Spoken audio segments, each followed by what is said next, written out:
Hey, everybody. Welcome to Know Your Gear podcast number 70. And before we get started, I just want to do a shout out to the original crew: Bradulus, Jeff Howe, Zachary Rowe, Michael Newman, Bruce, and the One Blood We, Hanner Gunson, John Jex, Michael Shy, Justin May, David Madison, and Lawrence Petros. And we'll get to the rest of them later. Let's go ahead and get back and say, hey, what's up, everybody? How was your guys' week? Mine was extra long. It's been a while since I have looked at a Friday as like a ending point. I think I am taking tomorrow off. I don't know why or how I'm going to do that, but I think I'm going to. So we'll see what happens. But on that note, let's get started with some cool stuff. There's a lot of us already on here. There's 200 of you hanging out, and we'll get started with some cool questions and talk about what you guys want to talk about this week. So I saw a question right off the bat that I thought was interesting. Let me get right to it real quick. And it was from Douglas 21450. Sure. What? I don't know. Maybe 21450. I don't know. However, the numbers line up, but that's the numbers. It says, hey, Phil, longtime fan here. I want to change the electronics and pickups in my PRS SE. That's, SE, not SC, SE 245. I've never done this before. Any advice regarding these changes? Can't find much information on the guitar. Yeah, that guitar, I think if it was me, I would leave pretty much everything alone except for a couple things. Change the tuners to maybe locking tuners. That's a very easy thing to do. There is a Grover set. I'll put in the link description right now, and also the ratio set. They're direct replacements. Also, Hipshot has a direct replacement for them as well. I'll put some links in this index when we're done, so you can go ahead and pick yourself up the locking keys if you like. I actually like the nut on the SEs. I think it's more than adequate. Some people do replace it with a more traditional to the PRS core style nut. But other than that, changing out the pickups, that's up to you. You know what I mean? And as for advice on how to install them, there's pretty easy to do. I mean, you can find schematics. It just depends on how savvy you are with a soldering iron and just a schematic. And this is very easy stuff. I always tell everybody, just, keep in mind, electronics and guitars is very basic. There's no voltage in there to hurt you, so you don't really have to worry about anything. The best piece of advice ever, though, is always take pictures with your phone of everything you do before you do anything. And as you go through it, take pictures. And the reason why is, one, of course, if you forget what you're doing, you can go back. Let me adjust this, by the way. It seems hot. Okay. And you can go back and, make sure that it's right from where it was, from the point where you took the picture. But also, if you have to find yourself in the precarious situation, precarious situation, sure, why not, of driving to your local store to have the tech help you out, you can pull out your phone and show him what you've done so far and help him either fix the problem or point to some suggestions on how to get it done.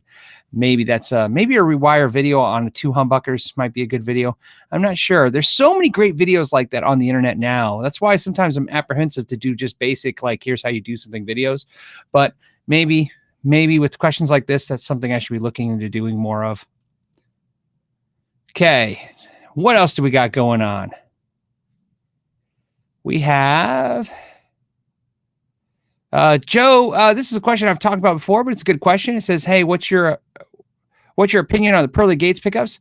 I like the Pearly Gates pickups. I'm really a fan of the Pearly Gates in the bridge on a Strat. I've always thought that was a good kind of a mix. Some of my friends really liked a set of Pearly Gates and the Les Pauls. Overall, the Pearly Gates is a good pickup. I'm pretty sure it's a pickup that, what am I trying to do? Trying to think. Billy Gibbons used, right? Isn't that the big deal? Billy Gibbons used. You probably guys are all tapping that right now, typing Billy Gibbons, but it was Billy Gibbons. And my experience is Billy Gibbons is, his ear is not wrong. Everything that he's usually had his involvement with has been pretty good stuff, especially for the way it sounds. Sergeant Power Wiener, of course, says, please make a shirt with a red SG and the guy and the duck walking. Oh, that's a good suggestion. I'll put that in the index. Some of you guys know my wife does those designs now, and maybe that's something she can do. I'm pretty sure she already has those kind of already set in there, so maybe it's as easy as she can just mix that up and do that. The duck walk guy, we took that away, and to go back to the standard figure again, but maybe it's time to bring Duckwalk Guy back. I love changing the logo slightly all the time, if you guys notice, just because I really feel like every time somebody's around me, it feels like you almost have your own shirt, because, you know what I mean? There's only so many shirts that get sold of each color and each style. And I don't know, I think it's cooler than having one shirt that everybody wears the same. It's kind of nice to have your own individuality in it. Man, hold on, I'm gonna drink some water. All right. Next, we have Michael, and Michael says, what are your thoughts on the Made in Mexico standards being replaced with the Player Series? Michael, that's a pretty easy answer. Behind me here, I have to look at my screen. Behind me here, right there, that is what you're talking about. That is a Fender Players Strat right there. That is the new Made in Mexico Strat. I did the unboxing this morning, and I have that video queued up and ready to go. I will release it today. It will be later on tonight. Is kind of a bonus. I've never done that before. Stuff like that gets scary because it does cut into this podcast, which means I'll see lower than expected numbers, because you guys will probably jump over to see that, or, you know, that'll take, you know, some precedent over stuff. But I want to do the unboxing. I'm going to be doing a very detailed take it apart. I'm going to be disassembling that guitar, the new Players Strat, to look inside of it to see what changes were made. There's a lot of stuff I've heard on the internet. So far, I can tell you my first impression, though. So if you don't want to waste your time watching the video of me unboxing it, talking about it, I like it. I like it better than the standard. And I have a standard, and I will be doing a comparison of those two. In fact, when I talked to Fender, I asked them specifically for the new 3 single coil Alnico with the Peo Ferro fretboard, because my Made in Mexico standard, which is 100% stock, not even locking keys, it's the only Fender I have that's 100% stock, is a rosewood fretboard. And so I wanted to do a pretty accurate comparison to them. But first impressions, it's knocked out of the park. I mean, it's $50 more, and the $50 buys you already, I think, some better stuff. And the pickups sounded great. I think that's what stood out to me the most. And I like the Mexican standard pickups. So what's great is it's a win-win. If you don't like Mexican standard pickups, I think you're going to really have an opportunity to like these new Players pickups. However, if you do like the Mexican standard pickups like I do, I think you'll still be impressed with these. I'm really impressed with these, but I still haven't compared them. I just did the unboxing. I played it. Phase 2 is take it apart, go through a detailed review that I'm looking for, hopefully to be done by Monday. Okay, Tom says, amp for a great warm clean tone for a Strat, 12-inch combo, 6V6 or 6L6, at least 12 watts, but with power soak up to 2K. I'm on my list. The Brunetti, is that how you say it? Oh, you know what? You might have, the Brunetti single man, Bogner New Yorker. Oh, I played the Bogner New Yorker. Opinion on them and alternative. You know what? I am horrible, but I don't know what the Brunetti single man is, and I'll have to do some research. But I played the Bogner New Yorker, and I much enjoyed it. It was a really good amp. I'm going to throw, for me, the amp, I got to tell you what I like, man. For me, what you're talking about, it doesn't have power soak, but it has a switch to go down in wattage. 12-inch 112 combo. You're saying 12 watts, but for me, it's the Archon. I have an Archon 112 combo. It's a 25 watt that switches down to 12 watts. I love it. I love the clean on it. Like it more than the Bogner New Yorker. I just don't know about the Brunetti, but I love the Archon. I mean, I love that amp. It's hand wired, relatively inexpensive. You can pick them up. You're talking 2K. You could find one used on Reverb for under $1,000. Oh, and if you see my video where I bought a used head, I feel pretty confident they can't destroy those things. So that one I bought, that head, check out the video I did with Doug Sewell, just to see what a great guy is. So that's what that is. And it has nothing to do with anything. Just it's an amp that appeals to me, and I keep going back to it. Okay. Tyler says thoughts on the 68 custom reverb. So I'm Tyler, I'm just assuming, I think what you're talking about, the 68 custom reverb, that's the 68 reverb that is available only at Sweetwater that Rivera did. Is that what you're talking about? If it is, I just watched the video. I watched the video of Rivera, and then I watched Sweetwater's video. Looked really cool. Definitely something I really wanted. it was a little priced out of my comfort zone for what I was willing to buy it, because without touching it or playing it. But I thought about it heavily. If it's something else different, let me know. Okay, what else do we got going on? Scott wants to know, is there a made in Mexico Strat that has the HSS or HH and will come with a split coil option and not have gold hardware? I don't know if there's gonna be one. Is there one? I know there's not in any of the Players series stuff, because the Players Strats and Tellies, I went through the information they sent me thoroughly to pick out the one I wanted to review. So there was nothing with that option set that I saw. They had HSS. They did have HSH as well. They did not have HH. So they didn't have humbucker, but they had humbucker, single humbucker. But nothing with the coil split option per se. But the closest thing to what you're describing and what I've seen in the Fender lineup, besides maybe some of the deluxes and stuff, I'm not sure because I got to do off this memory, is that new Players HSH. That's pretty close, because even though it's got a single coil in the middle, it will split the coil on the humbucker on the bridge to single coil mode and make it, but it's a split between that single coil and the single coil in the middle position of the guitar. So Resurrectionist says, you mentioned lace sensors. What happened? I have a set lace sensors right now. If you can't see, they're right there in this Strat, this blue one right here. But I bought I'm just going to tell you, I'm almost going to yank those out. I bought a dually off of Reverb, off of a retailer, a licensed retailer lace pickup, and it came defective. It was put together pretty horribly. One of those kind of embarrassing things you wouldn't want to see. I did a video of that. I put it on Instagram. I didn't want to blow them up, so to speak, if that's an internet term now on YouTube, on the internet, and call them out. So what I did is I just, kind of went to them. I emailed lace sensor. I let him know everything, what happened. Customer service, no one ever got back to me. I got the impression, you know what? I kind of predict lace sensors being out of business in a year or two. That's how I really feel. I feel like the last couple times. So the thing to point out is I bought that pickup. Not only was I horribly disappointed with the quality of that lace sensor dually, and horribly even more disappointed with their non-customer service response to it. They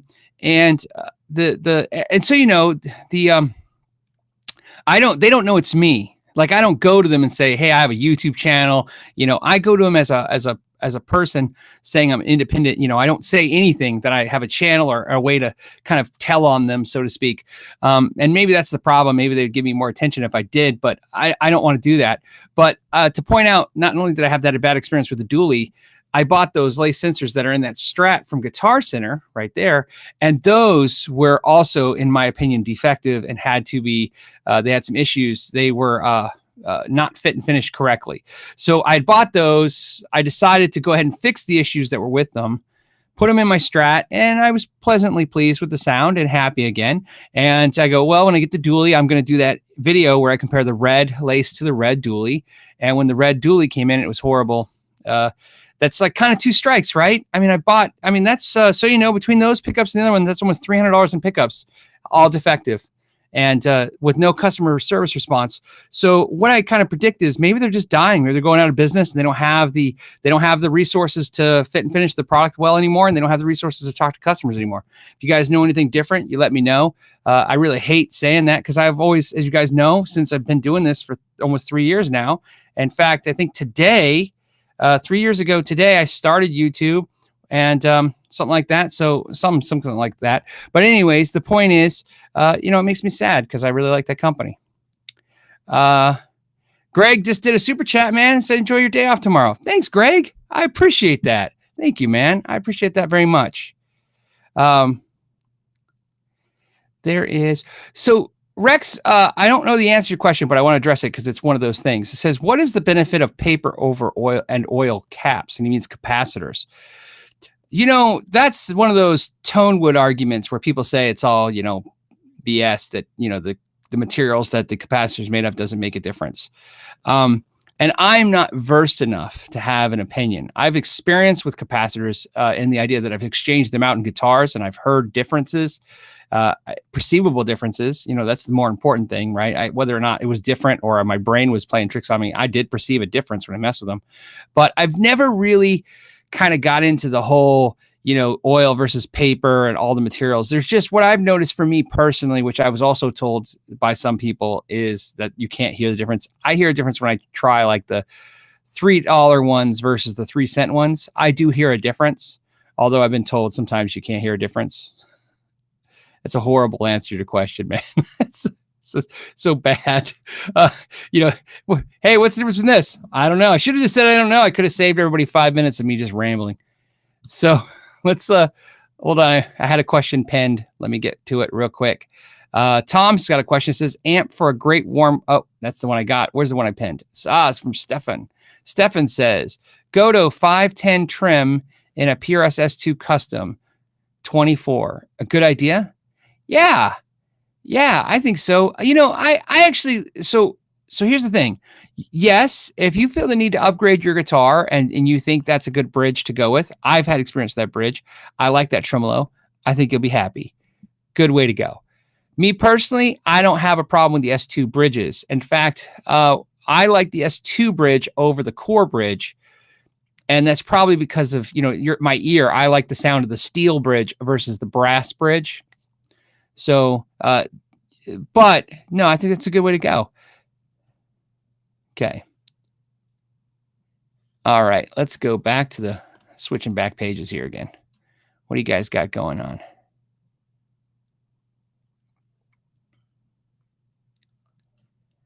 CMC Night 1984 says, hey, Phil, any thoughts on the slick guitars? I wonder, would they be an alternative to other budget guitars? Haven't tried the slick guitars. You know, that you think that should be an easy video to try to get going. I would love to do a video like where I could get my hands on maybe 10 of the cheapest guitars out there, like the what is it, the Hardluck Kings, the Harley Benton, the Slick, you name it, insert inexpensive guitar here, and try to do a shootout between them all, because I think it's more valuable than just reviewing each one. You know what I mean? It's like, hey, here's the problem that I see. If you're looking for a guitar in the $100 to $200 range, there used to be a time when it was like, well, this is the one. Now there's like 50. So I think it's actually getting confusing. How great is that? You have a budget of $100, $200, and it used to be that budget restricted you from getting what you want. Now it's like the world is your oyster when it comes to guitar choices. So to me, they're all probably the same. But it would be nice to actually check them out and compare them and see if there's something special about ones versus the other ones. So what I've learned with cheap guitars, and I've said this before, and this is something to point out, cheap guitars to me are really about quality assurance. In other words, it's not how well they're built or how bad they're built. It's how well the company filters the bad ones from the customer at the end. So sometimes, that's why a lot of times, like with Squier guitars, I think they get a lot of accolades for being really good, because Fender is really good at filtering the bad ones out so that they don't end up with the customers as often.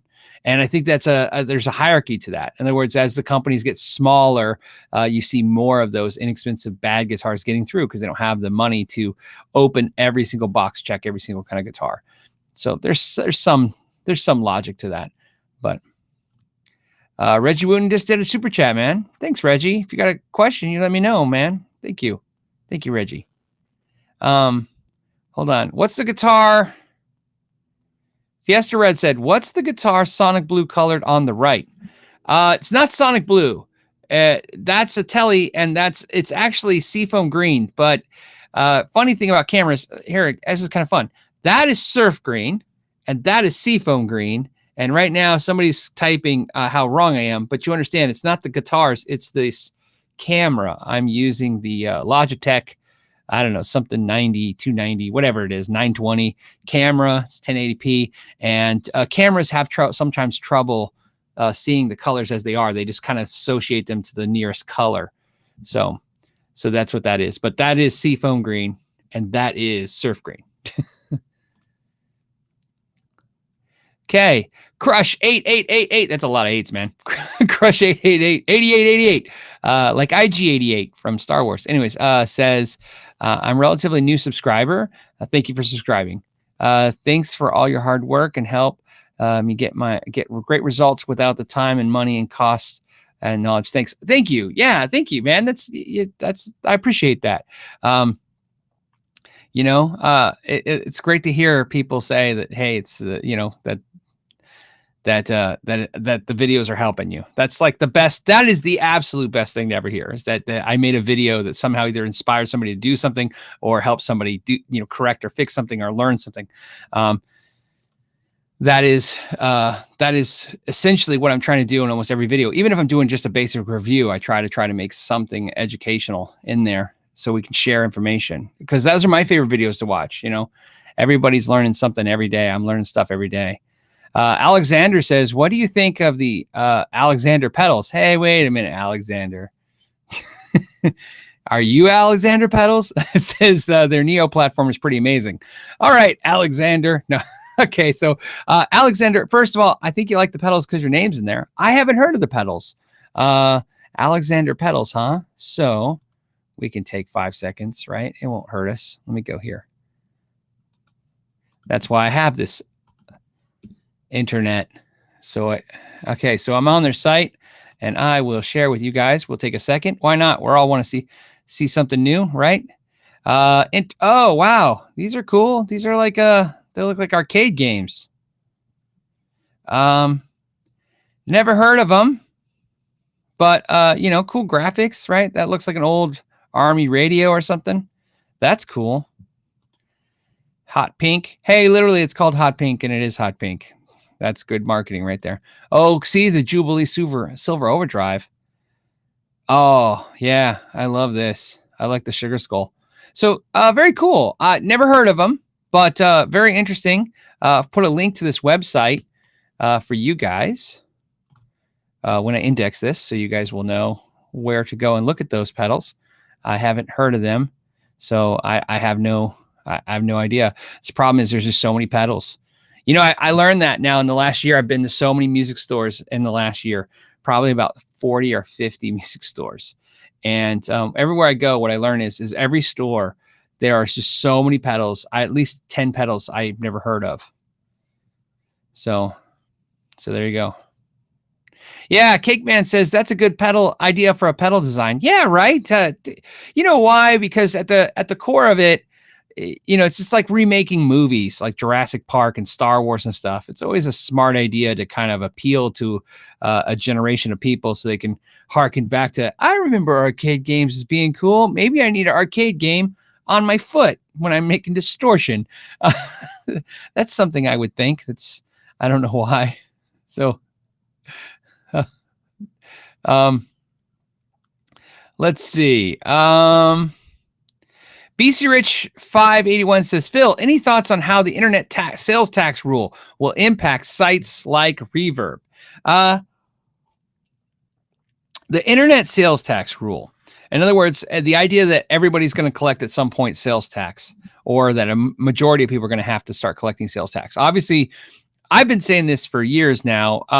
Once Amazon gives in, which is what they did, they finally started collecting sales tax. Once they give in, everybody's going to eventually have to collect sales tax. There's a term I like to say. They don't, you don't pay, companies like Reverb or stores. Let's just say stores. Stores don't charge sales tax. They collect sales tax. Sales tax is then given to the states and cities. So the important part of that is, even when somebody says, "Oh, we'll cut the sales tax out," or "We're saving the sales tax," in most cases, when they're doing that, unless of course they're shipping out of state, but I'm talking about in a store, when a store says out the door, $500 out the door, no sales tax, the sales tax is still collected and then given to the city or state or both.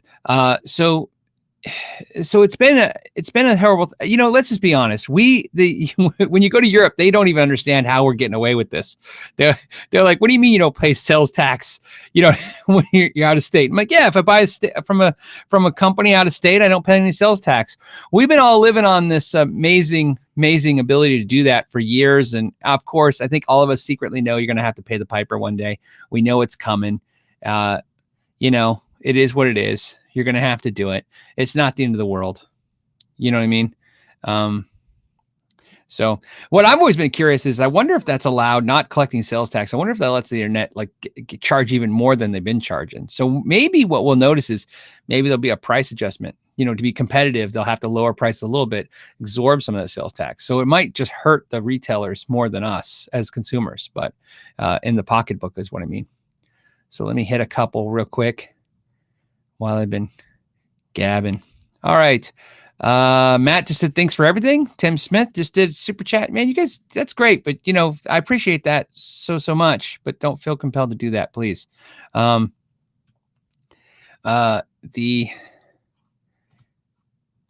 back. Okay. Wow, you guys are really liking those pedals. Well, Alexander, I know nothing because the comments are crazy. They're like, look at that Centipede Defender. Wow. Yeah, Watchman, for you, that's right. So, yeah, pedals, it's kind of funny, right? Just who knew? Make a pedal look like an arcade game. I had the same reaction just now, too. I've been thinking about it, too, going, those were cool looking. Maybe what we need is some, remember when the guitars used to have graphics in the 80s? Maybe we need some arcade graphics on guitars. That could be a thing. Okay, hold on. Okay, 52 G and Guff, sure, why not? Sorry, 52. Says, what do you think of the Godin acoustics that is solid body with piezo and H pickup? I haven't experienced that. I have a Godin A6 and I like it. And I have 2 Seagull acoustics. I have an Amy, which is a classical style guitar. Well, they make a steel string as well. And then I have a typical Seagull, like a, you know, almost like a Martin copy kind of guitar. And I like everything Godin does. Godin is one of those brands, man. If you want good stuff, they have some stuff that's expensive. Don't get me wrong. But if you want good stuff at a relatively inexpensive price, Godin is where you go. I think Godin's great stuff. I don't know why I don't play more Godin. Maybe that's what I need to do. Play more Godin. I have to. Maybe I need an electric guitar Godin. But that model I haven't tried. But I really want an electric guitar again with a piezo system. I have a Parker with a piezo system, and I've been thinking about getting another one. Okay. I just want to make sure I'm not missing this. Okay. Emil Nielsen says, bought a lefty RG370 Indonesian to sharpen. I put a Duncan distortion in the bridge. Is a jazz an okay companion for the neck? Looking for a glassy sound. Yeah. No, you'd be fine. Duncan distortion and a jazz in the neck. I think that's a good combo. I think they voice really well. I have that exact combo in one of my guitars, a Duncan distortion and a jazz in the neck. I like the jazz. So if it helps, this is something I've done crazy enough. I've mix and matched. I've actually compared the 59 and the Duncan distortion, and I end up swapping to the jazz and liking the jazz more. So if that's something you're on the fence on, and maybe that'll help you. I prefer the jazz over the 59 with the distortion. And the only thing funny about that is I generally like the 59 more than the jazz. But for some reason, that combo spoke to me really well. Jamie says, any word on the Eastwood guitar? Yeah, that's it right there. So the review's coming. Well, we're going to be doing some cool stuff about Eastwood guitars. I really don't want to talk about too much here on this show because it might take the thunder away from the video that is due out in a week. But yeah, Eastwood guitars, I'm doing a video. If you guys are not familiar with that brand, not only is it I'm doing a review, I want to talk about how that brand works. When they reached out to me, I was really interested because they have a very unique business model. In fact, it was so unique, I had to do a lot of research to even understand it completely how it works. It's a really cool idea and something I think on this channel we could appreciate and also maybe even utilize. So maybe we'll do something cool. So, all right. Ray says, thanks for the advice on buying my first guitar. I am now the proud owner of a made in Mexico standard Stratocaster. Awesome. I'm glad. And you know what? That's a great guitar. You know what's great? I'm going to go on a tangent. What's great about the Stratocaster, the standard Stratocaster, to me, it's like this guitar that if it's your first guitar, there's no reason to ever get rid of that guitar. Like never, here's my advice. Never get rid of that guitar. If later you buy a American Strat for some reason, or you get a Les Paul, or you decide to do something else, or you decide you want a Shredder V, whatever you do, that standard Stratocaster, that guitar is going to be a workhorse Strat to the day you die. The guitar you'll be happy to let a friend touch when they come over to your house and they say, hey, can you play guitar? And you're like, yeah, I'll play my nice one. Here's my standard Strat. It's such a great guitar for the fact that it's really like the industry workhorse guitar. It commands respect. So there you go. Chop Last says sales tax is bullcrap! Exclamation point. You know what? I taxes. You know, who wants to have a political show? Not me. But I will tell you this, as an observation, where I live in Arizona, right? Which is, and my sales tax here is like 8%, depending on the city you're in. One thing I always say about sales tax is, for whatever reason, however you feel about taxes, sales tax is one of the fairest taxes. And here's why it's one of the fairest taxes, in my opinion, for a couple reasons. One, it is charged to people by how much they consume. So if you want to buy something expensive, you're going to pay more to somebody that buys something least expensive. So therefore, it seems to work itself out in not only how much money you make, but how much money you spend consuming. But the most important thing is the sales tax is charged to everyone equally, which means even if somebody is here in the United States visiting, or they're not a legal citizen and they buy something, it doesn't matter if they have a social security number or not, the sales tax is charged and collected, whether it's on a credit card, on a check, or on cash. So it is an interesting tax because, you know, it's one of those things. But I just say that as an opinion. That's not a fact.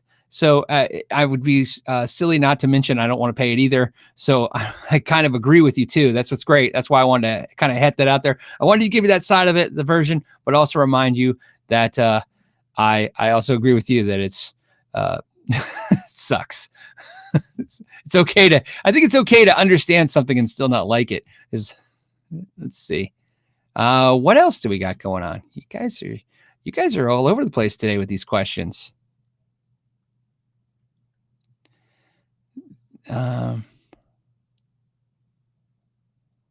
Okay.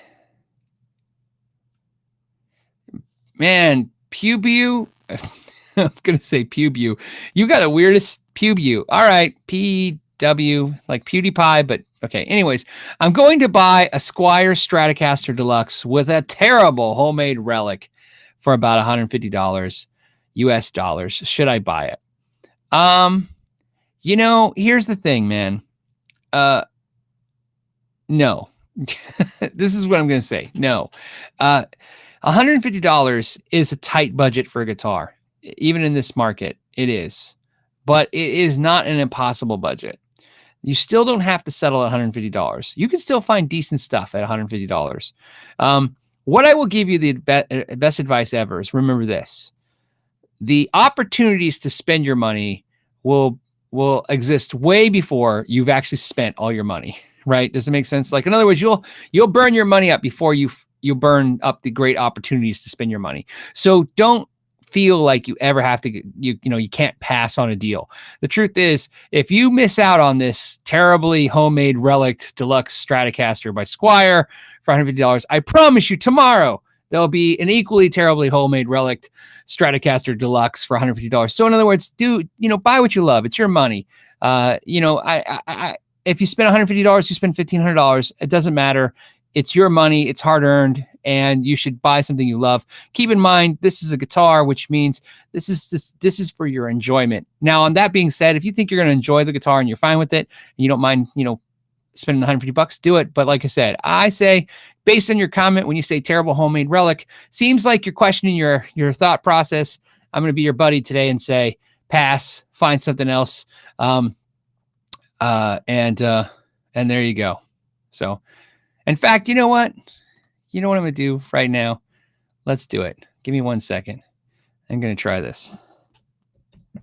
Hold on. I'm not showing you guys what I'm doing because I'm not even sure it's going to work. Okay, here's what I'm going to do. Solid body. All right, I'm going to share. We're going to go and see. I might not even know what I'm talking about. You may not want to listen to me. Okay, so obviously you can see what I'm doing. I'm here. I'm looking for a year price, man, right? We want $100 to $150 max. Okay. Used, of course. Did that keep? Did our range keep? It did. All right. So in theory, what do we got? Here's an Epiphone Stratocaster for $130. Here's a used Ibanez guitar with a big chunk taken out of it for $150. Look at that. Ooh, look at that. See, that's a horrible relic job too. It's really bad. But look, here's a used Yamaha Pacifica. You know, I mean, I hate it when the guitars have like little to no descriptions on them, but here's a Pacifica. I like this Pacifica probably more than the Squier humbucker single, $130. I know it's $55 shipping, but we can make an offer. It's music around. You never know. So what I'm trying to point out is, look, here's a $100 Strat style guitar, $150. In fact, it looks like here there's 747 listings for guitars under $150 on Reverb. This is just Reverb. We haven't got the eBay, and I'm sure you're dealing with local Craigslist. Maybe you don't have the ability to buy on the internet, and you're trying to use cash or something. But either way, that's what I'm trying to point out is that you know what? I keep looking until you're happy. Your $150 will buy you whatever you want in today's market. That's what's great. Enjoy that because that's something that wasn't always true. You know, it used to be when there was 2 or 3 music stores in your hometown or your city. If they had a deal, you had a deal, or if you could find an ad in the newspaper. But now the world is your oyster. So, all right. Okay. So what do we got? Joe says, hey, Phil, you ever make your own talk box? I sure did. I even made a talk box video, but I never put it out because I don't know why. I'd have to go in my archives why I did it. I did it like 6-7 months ago, maybe a year ago, and I was so impressed with myself. In the video, that means, not the talk box. And then I looked, and I don't know why I didn't look first. There's like 20 videos on how to make a talk box on the internet, and I thought, oh, this... And they were all fine. So yeah. So, you know, a talk box is something I used to say as a joke. This is true though, but I meant it, even though it was jokingly. When kids would come in, especially kids, but people would come in the shop and they would have like a junky amplifier that was just junk and it was worth nothing. And I'd be like, turn it into a talk box. You know, all those little amps that tell you that stores tell you is not anymore $10. Yeah, turn it into talk box. Just go onto YouTube, search how to build a talk box, get yourself some surgical tubing, a little bit of time, some duct tape. I mean, you know, you can use hot glue if you want to. Either way, you can make a talk box, and it's kind of fun. It'll be 20 minutes to an hour worth of entertainment, and then you'll never use it again. But it's still an afternoon, and you get to learn something. So, so I've spent a lot more money to do a lot less in an afternoon.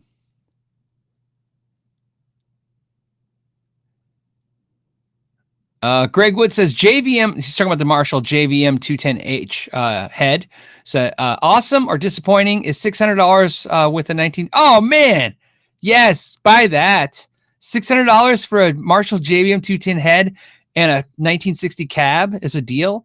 Yeah, the cab's worth $300 to $400 unless it's chewed up, and the head's worth that $600 to $900. Yeah, I'd buy that. I'd buy it. You don't happen to live where I live, do you? Right? I'd buy that right now. I don't know why. You know what I would do? Because I have a cab. I'd buy that, and then I would sell the cabinet for as much as I can get. If I can get $300-400 for it, probably get $400 if you try. You know, definitely $350 is the fast sale, and then you're into the head. What, a couple $100? Do that. Just make sure it's not stolen. That's almost I stole it price. So the reality of the world is sometimes that kind of price comes with a penalty or a problem. You know, either the dude's got some. So if the guy's like scratching his shoulder the whole time and he's tweaking his head like this, maybe be aware of that.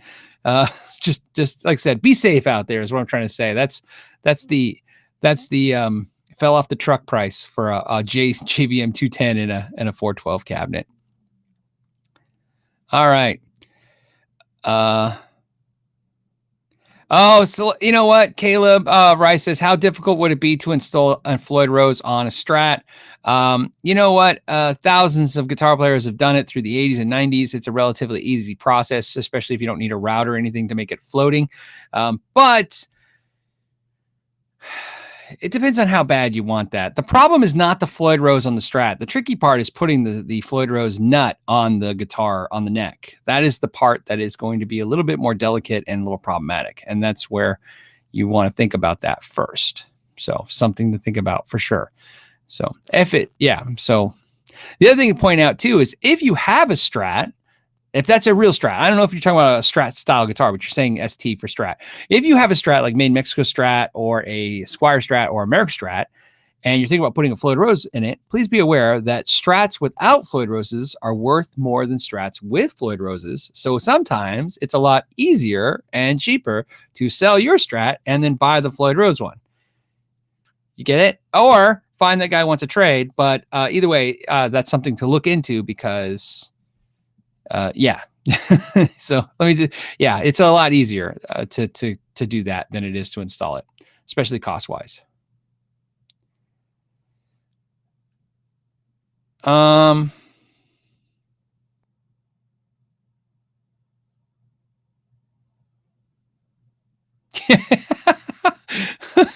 Lauren says everything is worth more without a Floyd Rose. You know what's funny about that, Lawrence, is that is only a funny statement because it's 2018.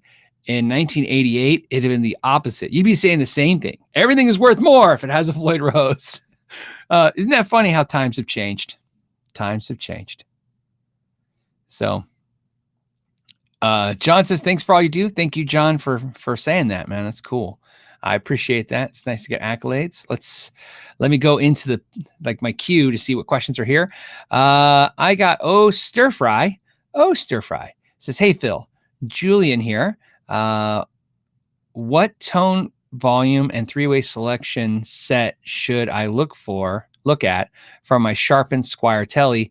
Already got pickups in it and tuners.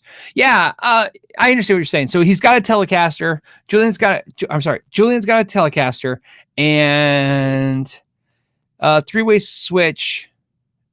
So I like just the standard Switchcraft three-way switch. Just keep it easy. And I like CTS potentiometers for the volume and tone knob. Very easy stuff to get. You can get them from Fender. You can get them from anybody. You can get them from All Parts. eBay has them. There's tons of sources. And keep it simple. That's more than enough. That's exactly what I use. I don't use any crazy expensive parts. Something like that. The other thing to do is if you get the licensed Fender parts, which is not, it doesn't mean anything, but if you do that, you get the potentiometers. You want 250K potentiometers, but they come with the capacitor that would be in the American version guitars. And I find that's all it's like $4.99 for one. You can keep it very inexpensive. So something like that. And my favorite thing about those kind of switches and potentiometers is when you Google how to wire up a Telly, all those schematics will be for those type of switches and pots. So it's going to be very easy for you to do this on your first try, even because the information's there. Okay. 52 go golf. I'm going to say 52 is going golfing. I'm going to say that's what it is. Okay. It says, I have a Fender Telly Elite. It's a nice guitar. Cost quite a bit. Yes, it did. That's a very expensive guitar. The Fender Telly Elite is Fender's premium line of instruments before you get to the basically their custom shop. What inexpensive Telly for buskin and travel? Thinking HH to avoid hum issues at some places. One inexpensive Telly for so right. So you have a really nice Telly, but you want to take one for travel. You know what I like, man? What you're talking about depends. I mean, $350 not cheap, but man, those contemporaries are nice. Those Squier contemporaries, that's nice. You didn't give me a price point, so I'm going to say $350 get you that. So otherwise, get yourself an inexpensive used Squier Telly to take with you, but those are really nice. Patient Zero says, long live McKnight Guitar Co. Yeah, so Patient Zero, you must be local. You remember the shop. This is better though. This is like talking This is what we did in the shop every day. Just talk. I just don't have to work 12 hours. I only have to work 8 now a day. That's a lie. I probably work 12 too now. And my wife says I never stop working. So that's why I was telling you I got to take tomorrow off. She basically says she hasn't seen me all week. Bubba says, thanks for all the tips and tricks you post. I've learned a lot. How important is the placement of string trees? Just got a Clapton from Warmoth. Man, it is super, super important, string trees. They can cause so many problems. I want to make you a little paranoid because I want you to really understand this. One of the funnest is the opposite word of what I'm trying to say, by the way. Unfunnest things you have to do as a technician is when somebody brings in a guitar where they place the string tree in the wrong spot. Not only will it jack up how the guitar tunes, it can actually mess with the intonation, but more importantly, it sometimes will add really sympathetic buzzes and rattles to the guitar that are almost impossible to alleviate without filling and drilling a new hole and moving it over. So when it comes to string trees, you want to make sure you get it dead right, and you only get one shot at it. So yes, that is the thing I try to emphasize with everybody. As you know, I'm pretty okay with telling people like, hey, here's how you dress a truss rod, and here's how you can, file a fret. But a string tree is a trickier thing. So yeah, it's not as willy-nilly as like, I think it goes here and drill a hole, because you'll be sorry many times over. So something to think about. And you mentioned also that you got a Clapton Strat like for Warmoth neck.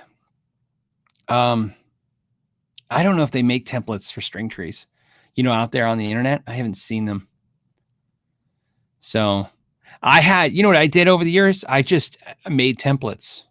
So I took paper and I put it over, strats that I had where they had string trees in the right place, and I would poke the holes in the paper, trace it, and then I would trace that onto a piece of plastic, and then I would template it out. So I have an overlay to put on certain Fender guitars to put the string trees in there, and that's what I did. That's kind of like that work smart, not hard kind of thing. So you just found it a way. So when somebody brought one in, you could say, yeah, I'll install it for $5-10. You know what I mean? Just quick and easy. So, there's got to be a template out there. I wouldn't know how to transfer or show you my template. I could scan it, but I'd be afraid that if it prints wrong, I don't want to help mess up the problem for you. So that maybe take that to a technician. Like I said, don't want to get it wrong, man. It's going to cause problems. But if anyone has suggestions, man, that's the great thing about having a guitar community is you guys sometimes have way more information than I've ever thought about. So if you guys have come up with great answers, put them in the comments below. And if I see a couple that are like, yeah, those are the best ideas ever, I'll make sure I'll put a notation next to them so that you know that I agree with what they're saying too, that if that helps. I find that works a lot of times when you guys are putting tidbits information out there. I've learned to now kind of go behind you and support what you're saying. And that helps the person more, because they're like, now you don't, they can't tell who's just spouting off stuff and who's got some viable information. So Steve Long, hi Phil, I have a 2016 Epiphone Les Paul Plus Top Pro. That's actually one of my favorite ones because it's got the flame top and okay. So it says, I want to upgrade the pickups, play classic to modern rock suggestions. Now, if I'm not mistaken, the the Plus Top Pro, doesn't it have real Gibson pickups in it? Isn't that like its shtick, that it's one of the Epiphones, but it has like the real Gibson pickups in there? So classic to modern rock. So that's the big problem. Is it worth changing your pickups out? You know what? Just because, again, like I said, if we go over looking this stuff up, I'd rather look this stuff up and verify what I'm talking about than make sure the video shuts off at the right time. So if we have to get a few minutes over, let me find this guitar on the internet. We'll find a spec sheet. I'm sure some of you guys are typing the answer right now too. Okay, good old Sweetwater. Maybe not. $539. It might not come with the pickups. I think it does. Okay, here it is. Plus top. Yep. Okay. And pickups. Says Pro Bucker, but it doesn't say what they are. Oh, Pro Buckers. Okay. I don't know what. So I'm going to assume, let's see how dumb I am. You guys are sometimes, more versed in that kind of guitar because you guys might have it. That sounds to me like it's a Burstbucker Pro copy. So if that's the case, Yeah, see, Burstbucker Pro. That's what Burstbucker. Yeah, that actually sounds like the guitar, the pickup you want. So I would guess, I don't know. I don't know what the pickup's doing that you don't love that you'd like to swap out.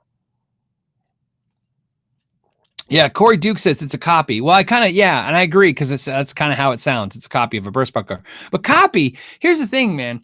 What I've learned from my personal experience is that sometimes these companies, when they send the real deal over to Korea and China to have them cloned, they can get really close. So I don't know. I actually think you should leave them alone. There you go. Maybe that's the best $5 you ever spent. That's because then now you don't have to spend any more money on pickups. Okay. All right. Devin's got a weird question. I'm trying to understand it, Devin. It says best way to contact YouTubers, question marks. That's one question. What's the best way to contact YouTubers? Being blind, I need more description from educational videos such as yours. Music is Wins. I think you've contacted me before. Music is Wins and Robert Baker's. So, okay. So, Devin, if you could do me a favor, because I swear I thought I saw an email for you before from you. Devin, if you could email me, just email it to my pmcknight7@gmail and put in the description educational videos, right? And here's what I can do for you, Devin. I can do this for you. This is what I can guarantee. I can't guarantee a lot, but I can guarantee this. I can guarantee you that I can get Tyler Larson and Robert Baker to see your email. So you tell me what you were trying to tell them and me, and I'll share with them. Whether that translates in them doing anything for you or can do anything for you or have the ability to, so that's all I can say. Can't even guarantee they'll respond to me, but I can guarantee they'll see it because I communicate with them and enough to where I can get them a message that they'll see. So we'll try that. We'll try and see what we can do for you, buddy. Yeah, YouTubers, the problem is YouTubers aren't famous. That's the opposite. If we were famous, we could actually answer more emails because when you're famous, you have a personal assistant to help you with all this stuff. But the problem being a YouTuber is essentially you're just a person like everybody else that's just putting out some videos. And because you put out some videos, a lot of people are trying to talk to you in a very short period of time. And there's just too many emails. So sometimes it slows down, and that's nice. And you can get some responses out. I try to respond as much as I can. Randall Vandergriff says, hey, Phil, how do you protect yourself from tinnitus, Phil? Here's a good example. I don't want to leave the room because it'll take too long, but I have ear filters. I use ear filters, and I have them attached to everything I own. So in my console, my car are ear filters. On my backpack, clipped on them is the little plastic carriers for them. I have them on my guitar gig bags. There's almost no situation that I can be in where all of a sudden if loudness comes around, I can't grab a pair of ear filters and put them in there. The ear filters I use are different ones, but I'll put links in the description right now when I do the index. For the Fender ones, because I think they're negative 10 decibels or 12 decibels. I think they're 12. And then the Addario, sorry for everybody. The Addario ones are 15 decibels, minus 15 decibels. But I actually like the Fender ones because they are actually less restrictive. Because I a lot of times it's not super loud. I'm not at a rock concert, but I protect my ears because one thing that's happened working with musicians, I've worked with so many musicians for so long now, whether you're repairing their guitars or instructional or videos now or having a shop or whatever, you gotta understand now I've spent almost half my life interacting with a musician on a daily basis. Tinnitus is the thing that freaks me out. I used to be afraid of getting tendinitis. I used to think, oh man, if my wrist, I don't know what I would do if I got tendinitis. And tinnitus, if you guys don't know, it's a ringing in your ears. Some of us grew up thinking, oh yeah, well, you'll just go deaf. You know what I mean? You won't be able to hear. That's what everybody told us. You're going to lose your hearing. Remember your parents? You're going to lose your hearing. Turn that down. You're going to lose your hearing. boy, were they wrong. Losing your hearing would be a blessing compared to tinnitus. Tinnitus is this ringing in your ears. And I have now so many people that I've met that have it, and personally friends that have it. And if you've experienced anybody with it, you'll see you'll like me, you'll have them. And there's no excuse. So, I'm actually really hardcore about this too. If you're ever around me at an event anywhere and I ask you, because I do it all the time, where's your earplugs? And you look at me like you don't know what I'm talking about, you're going to get the lecture because, earplugs are important. But I use ear filters because it's a little nicer. You know what I mean? But hey, you can buy a box of earplugs for a couple bucks. So that's how you protect yourself, man. Protect your ears all the time. They're important. And you know what? And there's trust me, right now there's 760 people watching right now. There is at least a dozen or 24 people right now nodding at me going, yeah, Phil, I have it. I understand what you're talking about. Trust me, it sucks. Okay. Tour on 11. Hey, Tour on 11 says, thanks, Phil, for all you do. This is for the Kiesel Fund. Which Kiesel model are you looking to get? Was hoping to check them out at the Summer NAMM, but trip fell through. I'm still thinking I'm going to get the, you know what? I changed my mind. I'm not getting the Vader. What's the one that's cheaper than the Vader? So I want the headless one, but I want the less expensive one in a standard color. And so here's what I decided to do on the Kiesel. I'm going to order a Kiesel. I'll videotape the entire process. The reason it's taking a little while is because I want to do it anonymously. In other words, I don't want them to know it's me. I don't want anything I don't want anything to know. I just want to get the guitar, and so, you know what I mean? So there's no because what's the point of doing a video showing you the process to get the guitar if they did something because they're afraid that I might say something to this audience or something, or there might be something interactive on the video. So, but also I'm on a mission to buy the least expensive model of that model I can. So, because that's one of the part of things I want to do is then once I get it and I get it to that price point, I want to see what the resale value on it is and stuff and see what it's like. But that's what I'm thinking about. But thank you. I appreciate that. Maybe I'll do that next month. So there you go. Real quick. Hold on. I'm going to pin Brent. Hold on, Brent. I'm pinning your question real quick so I can grab a couple. Yes. Bam says, and Bam isn't like Bam. It's the answer. The person's name is Bam. Bam Dunzo says it's the, I can't say it, man. Osiris. Oh, it says Osiris. Yeah. See, Osiris. That's what I'm getting. I'm getting the Osiris. Lawrence also wanted to let everybody know, hey, by the way, LPD Pedals, which is Lawrence Petros design, will be at the Summer NAMM this year. Booth 1159. I'm getting a shameless plug, by the way. Says booth 1159. If you're there, swing by and say, hey. Yeah, that's a big deal, man. So yeah, I pointed out to everybody. I'll put a link there and put this back in there. Booth 1159.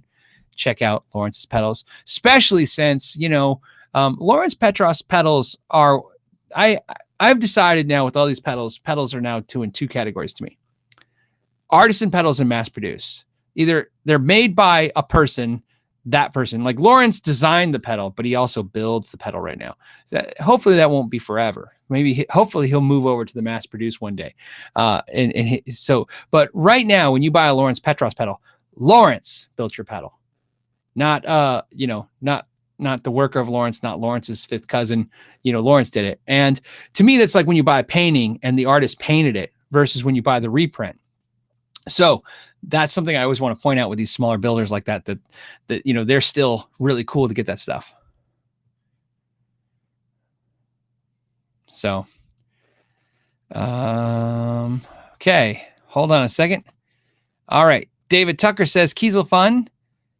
Zeus's headless single cutaway. Yeah, you know what? Okay, so David, I feel bad because you're putting in the fun, but the Zeus, I didn't want the single cutaway. The reason is because I like the way it looked, but I'm afraid the more wood would give it more mass, more weight. And I kind of want the guitar to be light and easy because I really want this to be my go-to, take it everywhere kind of guitar.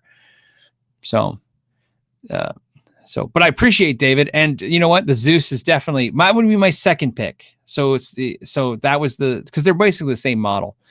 DRB says, hello, Phil. What's the best flanger? Any price. I think they're making a comeback. I'm looking for Andy Summers tones.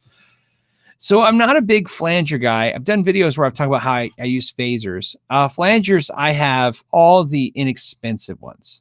But I know you said any price, which really means I'm supposed to point out the most expensive one. But where's it at? I have it somewhere right here. See, that's how legit this answer is. I actually right here. I really like the E-Lady by Moore. So you know this, if you do the research, you'll see that even though this is a Moore pedal, this pedal has a lot of credibility. Everybody who's into big flanger, expensive flangers, really gives this pedal its credibility. You know what? For the price point, I would give this a shot.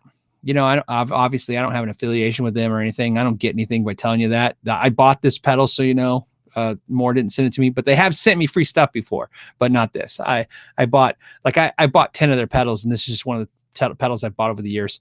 And even though I have other flangers and I like them, for some reason this one, and I can actually say this too.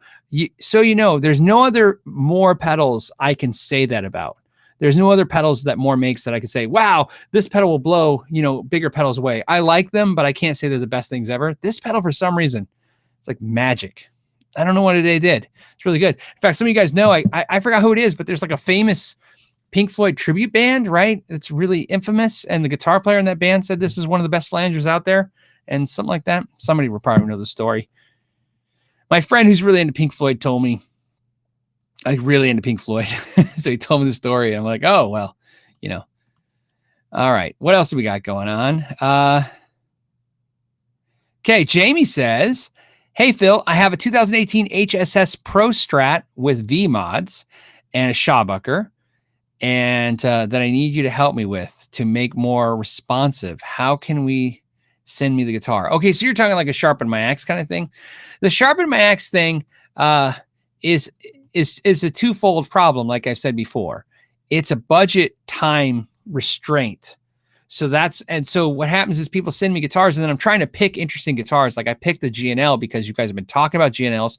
Somebody offered a GNL. I thought that made sense.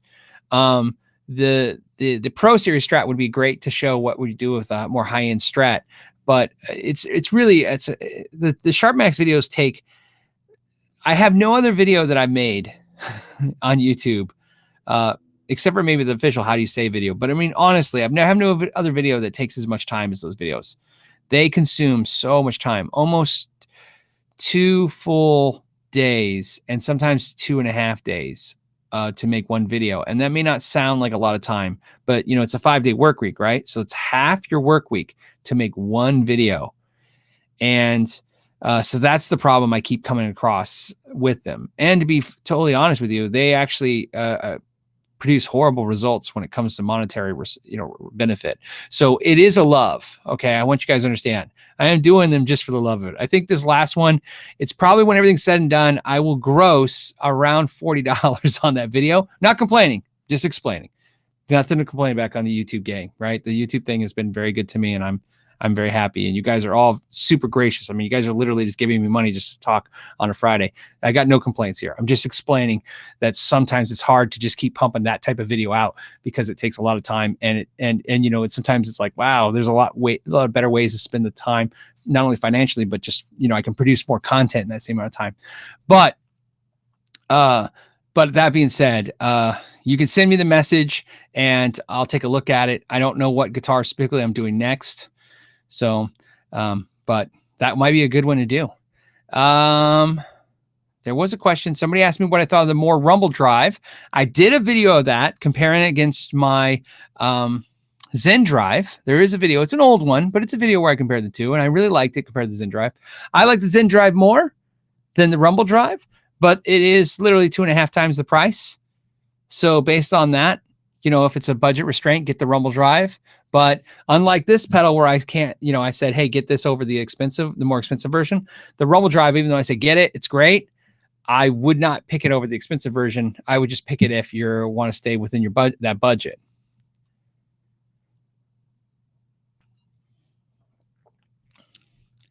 Damon says, what's your thoughts on the exotic SP compressor pedal? I have that pedal right here. Maybe that's a new show. Can you name a pedal I don't have sitting here? I'm just kidding, guys. That'd be stupid. All right, here you go. This is it, right? I like this pedal a lot. I have, this is going to be funny. I like this pedal, and this is the dumbest thing I'm probably going to ever show you guys, but I'm going to show it anyways. I like this pedal. It's one of my favorite compressors by far, but this is actually my favorite compressor, which is a Lawrence pedal, but he doesn't sell it.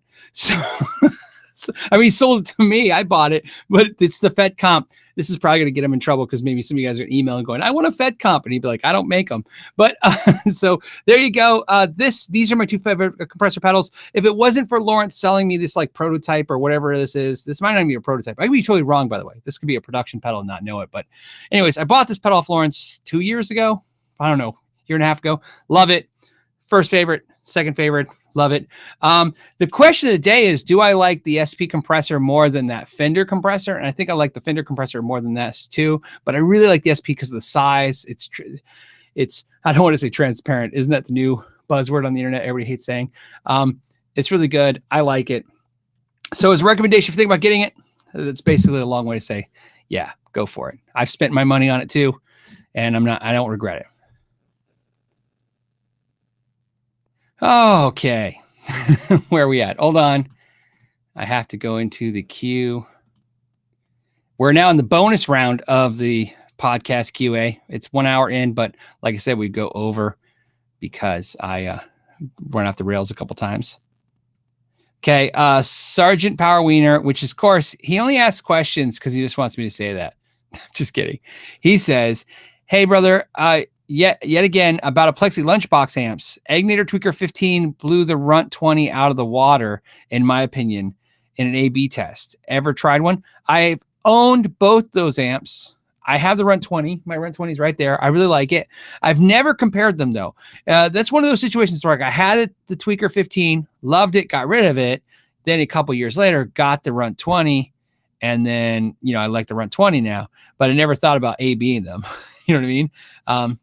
It's really interesting, though, that you say that, because I love hearing stuff like this, because this goes to that vein. The Runt 20 is no slouch when it comes to price on the amp. That amp's a $1,200 amp. The Agnator Tweaker is a lot less expensive, right? You can still fetch them for $600, $500. Anyone know? I mean, I don't want to look it up right now, but you get the idea. Either way, they're half. They got to be half. Right? I know it's made in China versus made in USA. That's always a factor too, but you guys know what I'm saying. It's a price benefit wise, it's half the price. So cool that you said that. Maybe that would be a good amp to check out. I kind of feel like they're never going to have Tremonti amps in stock, so maybe I should get a tweaker instead of a Tremonti amp. Although I keep hearing that they're coming. Okay. Hold on, let me go back. See, I move screens so I can see. I'm my own production crew. So, okay. Yeah, okay. Brando himself says $600 for the Agnator. Yeah, that's what I thought. So less than half. Well, it's half the price, man. That's tough to beat.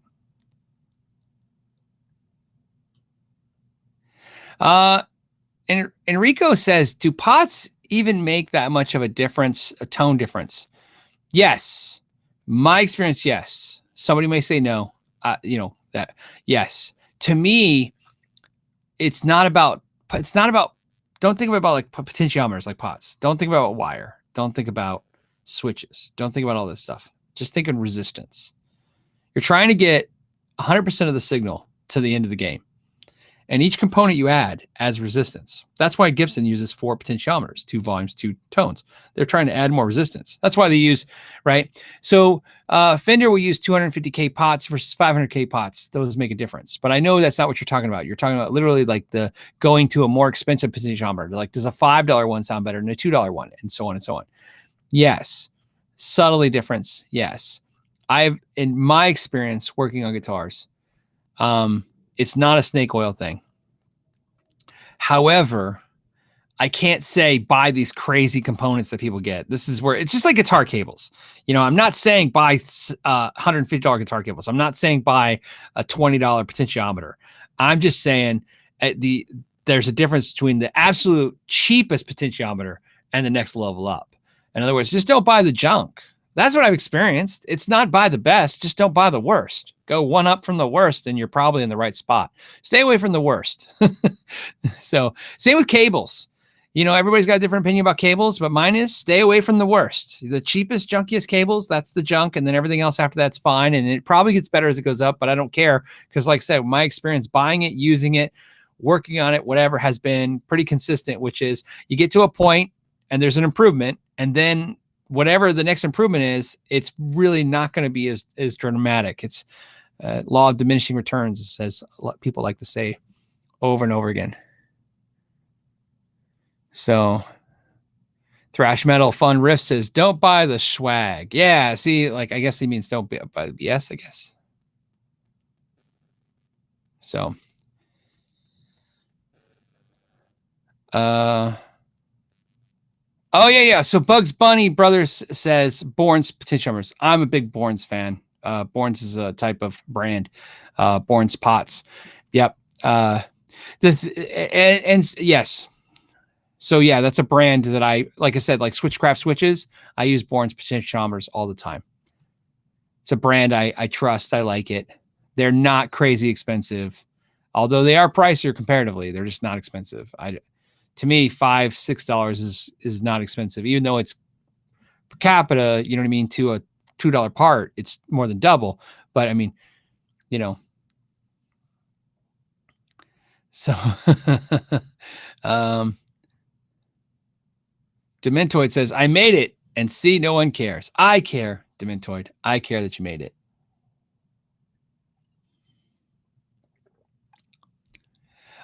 Here's a good, Kareem says, Phil, what criteria do you follow to decide if a guitar is worth an upgrade or not?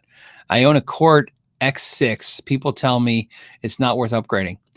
Okay, so this is a great question. This is such a good question. I'd like to make just a video of it because it's so great. So here's what we'll talk about, and then we'll finish the live cast with this.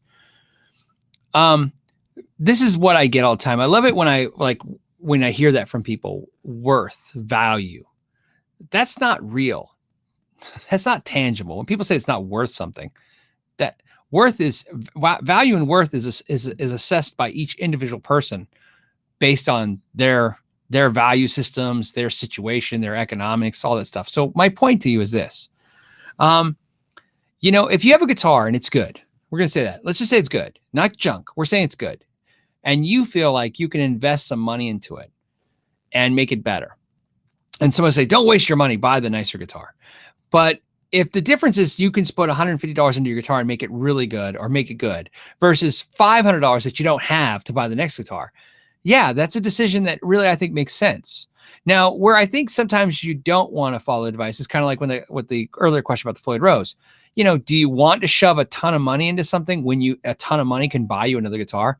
Then that's when you go ahead and make the decision to go on to the next level. But here's why I like the Sharpen My Axe series, and this is what I've decided when I did the Sharpen My Axe series, is that if you notice the trend of those videos is that I'm trying to show you, someone who doesn't have a shop, someone who's at your house, how you can modify a guitar with little to no investment in tools, but also in a way that the parts can come back off. So I hope you retain that from those videos. When you work on your Chord X6, what I tell you is upgrade anything you want on it. Because just make sure you don't do anything that makes it to where you can't remove those parts off, put the originals back on, and sell the guitar when it's time to move on. If it's time to move on. What if you own the guitar for 25 years and you're happy? You never know. But the point is that work experience has value. In other words, learning something. So working on a guitar teaches you to work on things, teaches you how to problem solve. It teaches you more about your guitar. It teaches you how to look for a better guitar because of what the problems you find when you worked on your current guitar.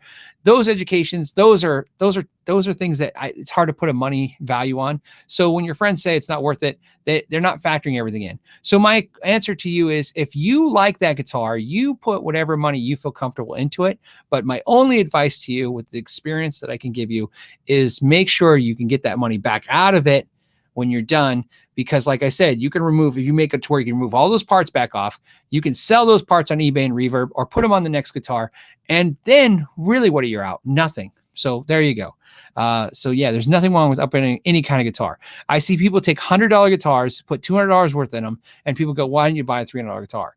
And the answer, and I tell this story because it was pretty profound to me. I once was trying to give that same advice to a kid. I say kid, but he could have been 20, could have been 16. I don't know. Anyways, he was putting $200 into a $100 guitar. And the $100 guitar really was worth $50. In other words, he bought it for $100, but if he sold that guitar, it's worth $50. And here he is trying to put $150, $200 worth in it. And I said to him, don't do that. By the time you're done, you'll have $300 in the guitar. Get a real guitar for $300. And he said, you know what? I'll never have $300 at one time. That's just, he's like, I don't save money. So this is either play the junky guitar or fix the junky guitar up. I can't argue with that logic. It's not my logic, but I understand where he's coming from. So that's my point to you is, yeah, if you want to do it, do that. Okay. So I'm laughing because you guys are funny. The sign-on is Cleavage Rocks, and it says, please say my name. It caught my eye. I guess your sign-on works because I was like, what? Brian Chase says a good vendor for guitar parts online. So there's different vendors that I've had good luck with. All Parts is overpriced online because they put everything at their full retail price. This is something that's weird with All Parts, to point out, so you guys know. People may not know this. All Parts, if you buy directly from them, will charge you a hefty shipping charge and full retail on the part because they sell to suppliers and retailers. So what's funny is more times than not, you can find the All Parts parts cheaper everywhere but All Parts. I know that doesn't make sense because usually like go to the source for the best price, but All Parts you can get cheaper anywhere else besides All Parts. All Parts is just basically saying, if you're going to buy it direct from us, we'll ship it to you, but we're going to make good money on it. Otherwise, they want to do mass orders to retailers and suppliers. So All Parts are good parts, but get them from other suppliers. There's just tons of parts for good parts. Vendors, I use eBay for the most part for parts when I'm looking for it, because in my world, a part, obviously I want a good part, but sometimes it's about availability. And for some reason, not everybody has good parts. But you know what I love? This is a great time. Put in your best suggestions. Like I like Stratosphere for parts. I like eBay for getting parts. Obviously, they're good stuff. Who else do I use for parts you know what I mean? I use All Parts, but not at the retail price. So at the dealer price. But so put in some suggestions when this video reloads, if you guys are watching this afterwards. Dennis says Stratosphere ? He's Stratosphere. Yeah, stratosphere.com is a website that cannibalizes guitars and then sells the parts from them. It's a really cool idea. And I've bought many parts from them and had much good luck with them. Never had a bad time. Although sometimes I said that before, somebody said they had a bad experience, but still. So Beast Rich 58 says Philadelphia Luthier supplier. See, there's going to be a lot of stuff. So, all right. So that was the last question. That was kind of fun. The whole thing was amazing. Thank you guys for hanging out and doing this. And it's summertime now. It's officially summertime. So you guys should be hopefully getting outside and doing stuff instead of watching YouTube. But if not, please enjoy your YouTube. And we'll talk next week. Same time, same channel next week. And Brent says, don't forget about my question. Okay. That caught me. I can't say goodbye yet. Hold on a second. Hold on, Brent. Let's see if I can find it. Here you go. We got you, Brent. There's a couple ones we got to grab real quick. Here you go. And Brent's one of them. Brent says, looking into my first tube amp, I want a great all-around setup. Shall I get the Mesa 25? So I'm sure you mean the Rectiverb 25 or the Mesa Recto. Okay, we'll get there. Hold on. Or a clean amp like the Fender with the Friedman pedal for gain. I have a Mesa Mark V 25 and I had the Recto 25. I like the Mark V more. Fender amp. Yeah, I don't know, man. It's tough. Here's what I can tell you. The Mark V 25 is one of my favorite amps, but I have a Fender Princeton and the Friedman pedal. And if I was going to say which one would I keep, it would be the Friedman and the Princeton. So there you go. But what's great is, this is a horrible answer. Both, you can't go wrong either way. I love both those and own both those. So I highly suggest both.